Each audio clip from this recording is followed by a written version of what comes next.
nosso Redentor vive e vive para sempre. Aleluia, nós te glorificamos, Jesus. Nós te glorificamos, ó Espírito Santo de Deus. Nós te glorificamos porque o Senhor é maravilhoso e não há outro Deus além do Senhor sobre as nossas vidas, Pai. Em nome de Jesus, Pai, nós te clamamos, Pai. Derrama da tua unção sobre a palavra, Pai. Senhor Deus, nós abrimos o nosso coração para receber a sua ministração nessa noite, Pai. Senhor Deus, eu te peço, usa a minha vida, Pai.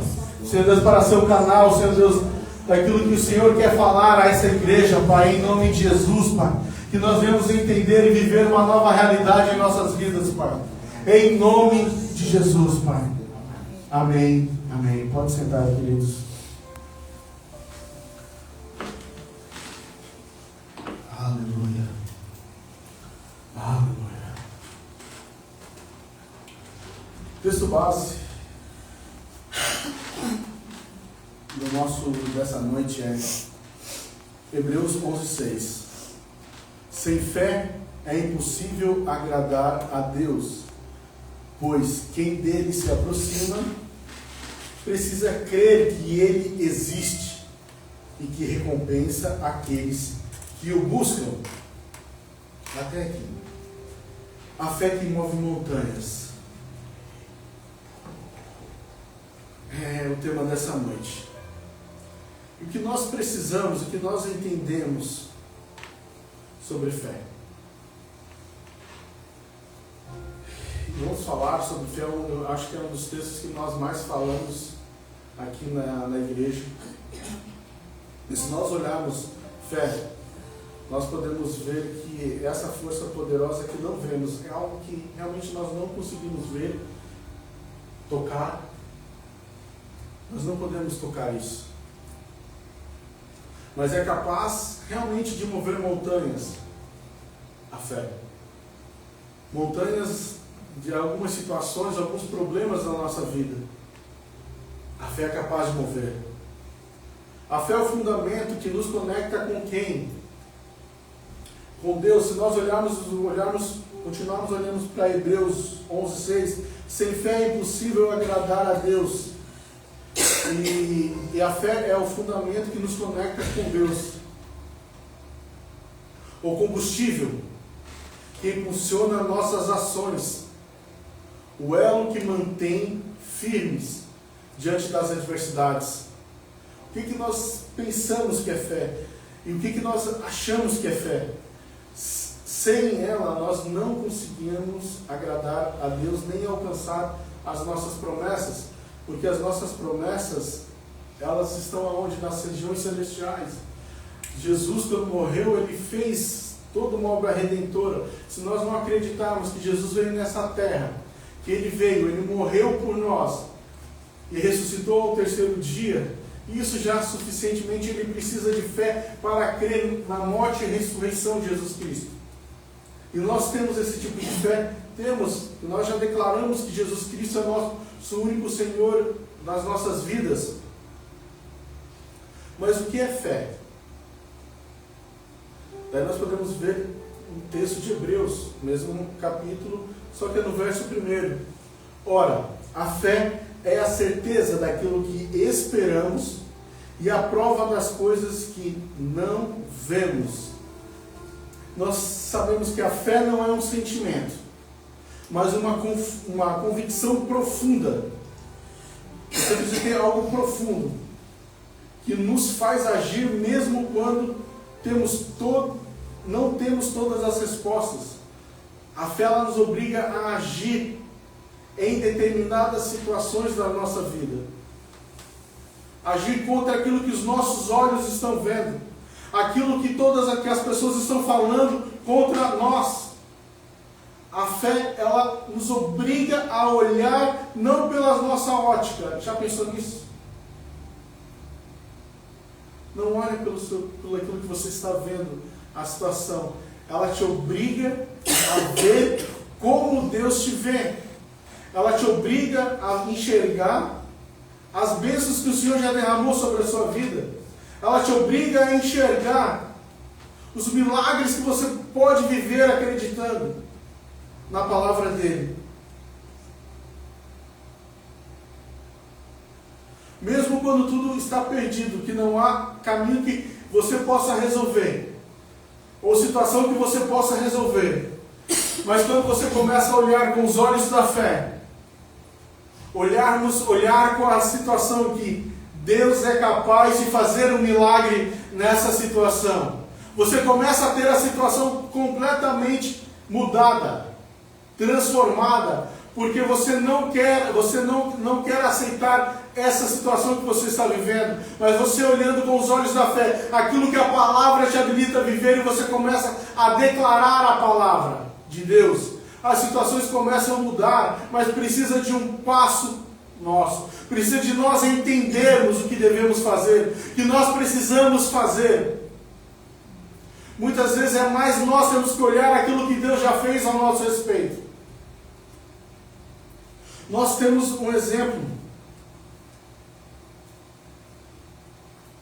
A fé de Abraão é um exemplo para nós. Mas vamos ver lá Gênesis 12, de 1 a 7. Ora, o Senhor disse a Abraão: Abraão, sai-te da tua terra, da tua parentela e da casa de teu pai, para a terra que eu te mostrarei. E far-te-ei uma grande nação, abençoar-te-ei e te engrandecerei o teu nome, e tu serás uma bênção. E abençoarei os que te abençoarem, amaldiçoarei os que te amaldiçoarem. Em ti serão benditas todas as famílias da terra. Assim partiu Abraão com o Senhor, como o Senhor lhe tinha dito, e foi Ló com ele, e era Abraão da idade de 75 anos quando saiu de Harã. E tomou Abraão a Saraí, sua mulher, e Ló, filho de seu irmão, e todos os bens que havia adquirido, e as almas que lhe acrescentaram em Harã. E saíram para irem à terra de Canaã, e chegaram até a terra de Canaã. E passou Abraão por aquela terra, até o lugar de Siquém, até o carvalho de Moré. E estavam então os cananeus na terra. E apareceu o Senhor e disse: a tua descendência darei esta terra. E edificou ali um altar ao Senhor que lhe aparecera. Se nós olharmos nesse texto bíblico aqui, o Senhor manda ele sair da sua terra quando ele tinha 75 anos. Para nós o Senhor fala assim: ei, sai da tua terra, sai da tua parentela e vai para a terra que eu vou te mostrar. Deus tinha mostrado a terra para ele quando Deus mandou ele sair? Não. 75 anos, o Senhor não tinha filho, não tinha nada, levou o que? O seu sobrinho Ló. O que Deus fez com Abraão? Sair da sua zona de conforto e seguir para um lugar desconhecido, prometendo fazer dele uma grande nação. Tudo isso para um senhor de 75 anos. E Abraão obedeceu com fé, mesmo sem ver o cumprimento imediato da promessa. Ele não viu a terra prometida. Ele andou, nós podemos ver a história de Abraão, ele não conquistou a terra prometida, mas ele andou por toda a terra prometida. Ele foi desafiado por Deus. Um senhor de 75 anos sai da sua casa, a casa do seu pai, sai da terra da sua parentela e vai para onde eu vou te mostrar. Daí Deus aparece para ele quando ele saiu, quando ele tomou o primeiro passo de sair em Siquém. O Senhor encontra com ele e fala assim, quando ele entra na terra de Canaã, fala assim: essa terra eu te darei. Quando ele deu um passo, ele obedeceu a Deus, Deus falou assim: está vendo toda essa terra? Essa terra vai ser tua. Eu te darei uma grande nação. E Deus, ali que ele viu a promessa de Deus, ali no primeiro momento Deus fala: só sai. E Abraão saiu, sem nem questionar. Daí mais tarde nós temos em Gênesis 22, o que Deus testa a fé de Abraão, pedindo que sacrifique quem? Seu filho Isaque, o filho da promessa. Abraão confiou em Deus, dizendo: Deus mesmo há de prover o cordeiro para o holocausto. Porque chega um momento que Isaque, quando eles estão andando, e só está Abraão e Isaque, ele pergunta: pai, nós temos a lenha e temos o fogo. E o cordeiro? Isaque sabia os ritos que era feito para o sacrifício ao Senhor. Ele sabia que precisava de um animal para sacrificar para o Senhor. Ele: pai, não está faltando nada? Nós temos aqui, pai, o fogo, temos a madeira. E Abraão responde a ele com esse texto: Deus há de prover o cordeiro para o holocausto. E Abraão continuou, se você continuar lendo esse texto, você vai ver Abraão continuou fazendo todos os ritos. Cria o altar, coloca a madeira, coloca o seu filho. E no momento o anjo fala: pare. Porque realmente Abraão ia fazer o que Deus fez. Se é esse Deus que mandou eu sacrificar o meu filho, esse Deus também vai prover. Esse Deus é capaz de tirar esse filho do leito de morte e trazer novamente a vida. Porque esse Deus é esse Deus que ele conhecia, que quando mandou ele sair da casa do pai dele, ele não titubeou, não ficou com medo, falou e saiu. E esse Deus ele encontrou no caminho e ele falou: está vendo essa terra? Eu te darei a você e você terá uma grande nação por descendência. E ele foi acreditando e os milagres foram acontecendo. Os milagres foram acontecendo sobre a vida de Abraão. E ele não mudou de personalidade. Ele continuou acreditando em Deus. E quando ele recebe o seu filho, o que ele continua fazendo? Acreditando em Deus até o último momento. Porque Deus foi lá e fez um milagre. Apareceu um cordeiro para o sacrifício. E ele voltou com seu filho. Porque ele obedeceu a Deus. Aleluia. Deus proveu mostrando que a fé verdadeira confia plenamente no Senhor, mesmo quando a situação parece impossível. Muitas vezes para nós falta um pouco mais de fé para acreditar que realmente essa situação será mudada. Porque nós oramos muitas vezes e nada acontece. Ou você não está com fé suficiente, ou você está duvidando da palavra, ou você precisa ir até o irmão e pedir perdão. Porque quando nós entendemos que a palavra de Deus é verdadeira e ela é suficiente para fazer um milagre sobre as nossas vidas, se nós cremos em nosso coração e não duvidarmos, assim que conforme você declarou vai acontecer. Vivendo pela fé no presente, nós precisamos viver pela fé no que nós estamos vivendo, o que passou foi, mas qual o seu presente? O que você precisa? Em 1 Coríntios 5,7 fala: porque vivemos por fé e não pelo que vemos. Se Deus ele falou que você vai ser abençoado, que você vai ter uma grande empresa, que você vai ser próspero, se você vai ser bem sucedido, acredite fielmente nisso, porque essas são a verdade de Deus a seu respeito. E muitas vezes na primeira dificuldade nós duvidamos da palavra de Deus.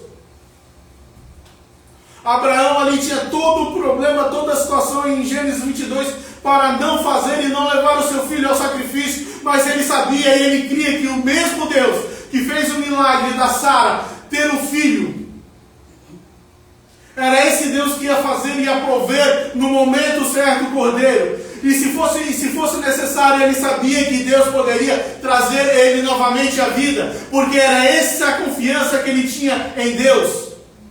E nós muitas vezes já vimos vários fatos bíblicos, vimos várias situações, vimos milagres pequenos na nossa vida, e quando precisamos de uma resolução maior, nós duvidamos. Nós não acreditamos que realmente esse Deus possa fazer esse milagre, colocamos sempre em dúvida. É quando nós duvidamos da sua palavra. Quando há dúvida, não há milagre, nada acontece, porque estamos duvidando daquele que declarou a sua palavra. daquele que vela dia e noite pela sua palavra, para que ela se cumpra.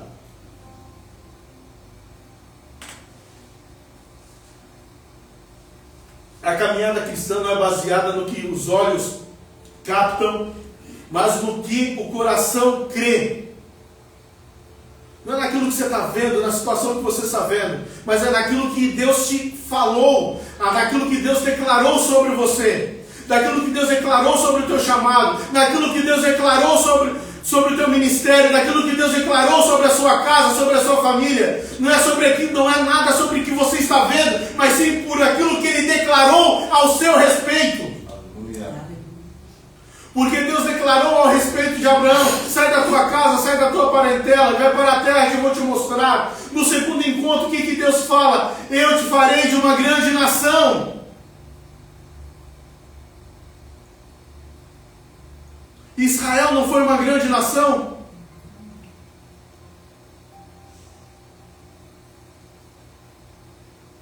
A fé nos permite seguir firmes mesmo em meio a tempestades, sabendo que Deus está no controle, mesmo que a situação pareça completamente desconfortável.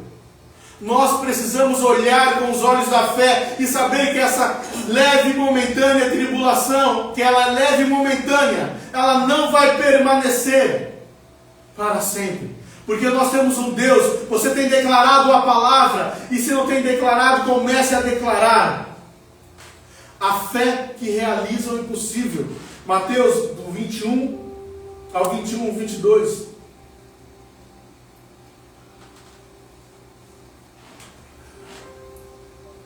Jesus respondeu: e eu lhes asseguro que se vocês tiverem fé e não duvidarem, poderão fazer não somente o que foi feito à figueira, mas também dizer a este monte: levanta-se e atire-se no mar, e assim será feito. E tudo que pedirem em oração e crerem, vocês receberão.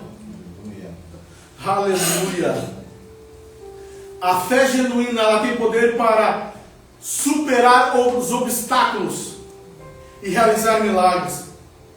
Não importa qual o tamanho que você está enfrentando. Com fé tudo é possível. Se crerem, vocês receberão. Sabe por que muitas vezes você tem orado e nada tem se realizado na sua vida? Você não tem crido naquilo que você tem orado. Você não tem crido naquilo que Deus pode fazer sobre a sua vida, no milagre que Deus pode fazer na sua casa, no milagre que Deus pode fazer na sua empresa, no milagre que Deus pode fazer no seu chamado, na sua igreja, porque você duvida, e quando há dúvida, o milagre não acontece.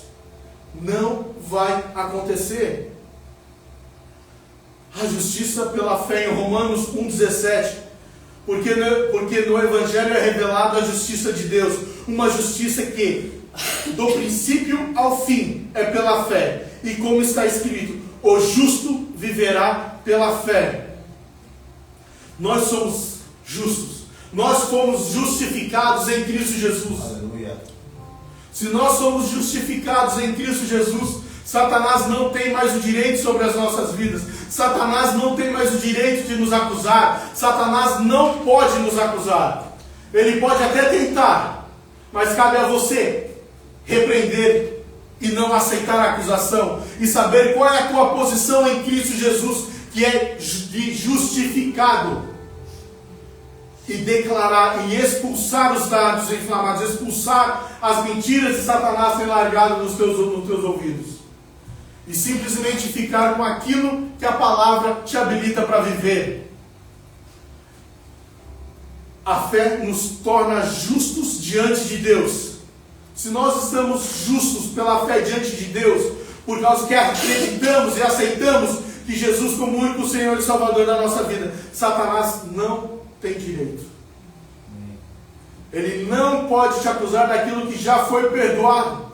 Porque quando nós aceitamos a Jesus Cristo como o único Senhor e Salvador da nossa vida, o que foi feito? Todos os nossos pecados foram perdoados. Aleluia. Todas as nossas enfermidades foram levadas sobre o corpo de Cristo. Cristo tomou as nossas enfermidades. A nossa lista de dívida que Satanás tinha em suas mãos foi pendurada no madeiro. Foi realizado todas essas ações referente a você, por acreditar em Jesus Cristo como o único Senhor e Salvador da sua vida, todos os seus pecados foram perdoados. A enfermidade não tem mais autoridade para estar no seu corpo. Porque nós andamos por fé, nós vivemos pela fé.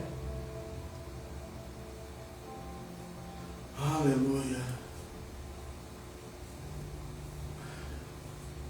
Porque Deus tem planos para nós. E nós precisamos acreditar, usar a fé e acreditar nos seus planos. Em Jeremias 29, do 11 ao 13. Porque sou eu que conheço os planos que tenho para vocês. Em Gênesis 11, quem tinha os planos para Abraão? Era Abraão ou era Deus que tinha um plano sobre a vida dele? Era Deus que tinha traçado um plano. Bastava o quê? Abraão acreditar, sair da casa dos seus parentes, a casa do seu pai, e ir para onde que Deus tinha mandado. Esse era o primeiro start que ele tinha que fazer. Abraão fez, porque ele entendeu que Deus sabe das coisas para ele. Deus sabe do que ele precisa. Deus sabe do que Deus quer fazer sobre a vida dele. Mas nós muitas vezes nós vamos dominar a nossa vida. Eu sou crente, mas eu sei o que eu quero. E você não acredita na voz de Deus. Mas você quer as bênçãos, mas não acredita. Não tem como. Você tem que acreditar, agir como Abraão. Se Deus falou para você agir, para você fazer, vai e faça o que Ele mandou fazer. Porque mesmo que parecia loucura, porque para um homem de 75 anos sair da terra da casa do pai dele, para ir para o lugar onde Deus tinha mandado, ia parecer loucura para ele, porque ele saiu de um lugar tranquilo, de um lugar que ele tinha tudo, para um lugar que ele simplesmente ia ver, porque ele não ia tomar isso. Mas mesmo assim ele foi. Porque sou eu que conheço os planos que tenho para vocês, diz o Senhor, planos de fazê-los prosperar e não de lhes causar dano, planos de dar-lhes esperança em um futuro. Nessa parte, nós podemos ver na vida de Abraão. Abraão prosperou quando começou a obedecer a Deus. Prosperou. Deus deu algum dano para Abraão? Não, mesmo quando Abraão mentiu sobre a sua esposa, Deus foi lá e resolveu o problema. E ainda ele saiu mais rico dessas situações, mais poderoso dessas situações. E ele deu esperança para ele ter um futuro melhor, deu esperança para mostrar o que ele queria fazer de Abraão uma grande nação. E então vocês clamarão a mim, virão e orarão a mim. Virão orar a mim e eu os ouvirei. Vocês me procurarão e me acharão, quando me procurarem de todo o coração. E que forma você tem procurado esse Deus? Só no momento da necessidade? Ou não? Ou quando está tudo bem? Ou quando está tudo bem, você tem, Senhor Deus, muito obrigado, porque nesse momento tem vivido um momento de paz, um momento de alegria, tem tudo fluindo com os meus olhos, estão vendo fluindo bem. Tem agradecido a Deus, porque só ir perante a Deus, mediante a quando está tudo dando errado, você está querendo um Deus somente de bênçãos, mas quando tudo está indo bem, você tem agradecido, vindo aos cultos a agradecer a Deus.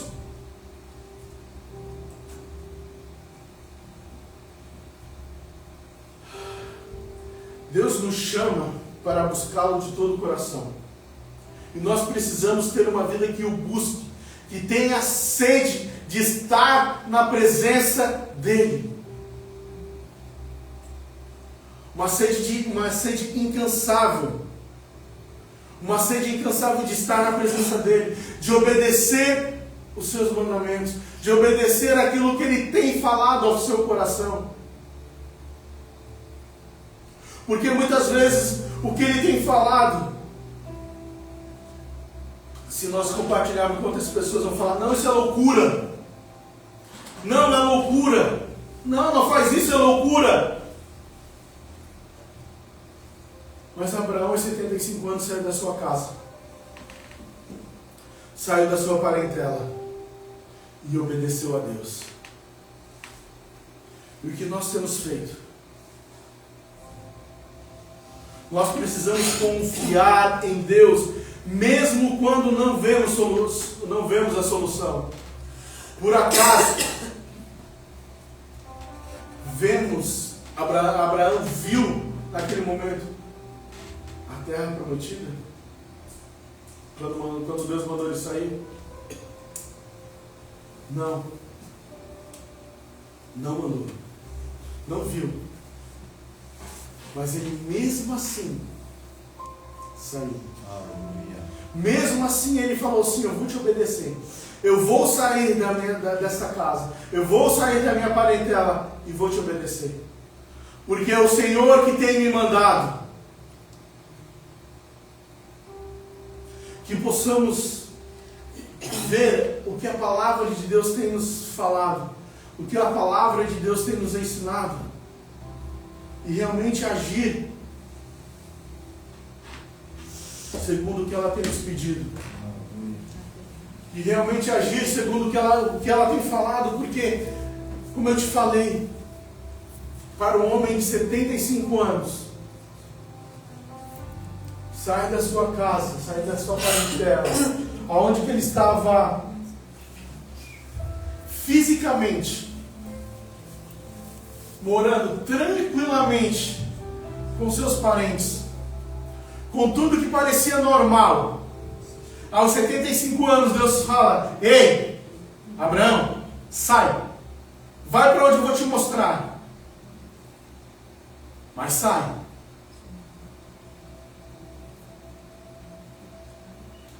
E ele obedeceu.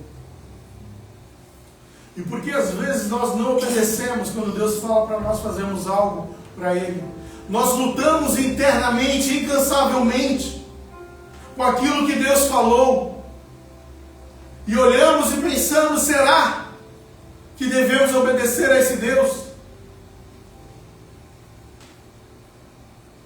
Será que devemos obedecer? Será que é verdade ou é da minha cabeça? Mas nós esquecemos que nós sabemos quando é Deus que está falando. O nosso espírito testifica. Você tem o Espírito Santo dentro de você. E como você tem o Espírito Santo dentro de você, e o teu espírito que estava morto foi revivificado com Jesus Cristo, juntamente ao terceiro dia, o teu espírito testifica que aquilo é Deus falando. Mas mesmo assim, muitas vezes olhamos para as situações e falamos: não, está melhor aqui. Aqui está tão bom. Será que não estava tão bom para Abraão?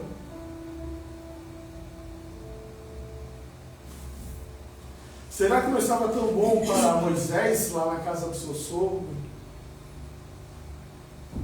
Quando Deus apareceu na sarça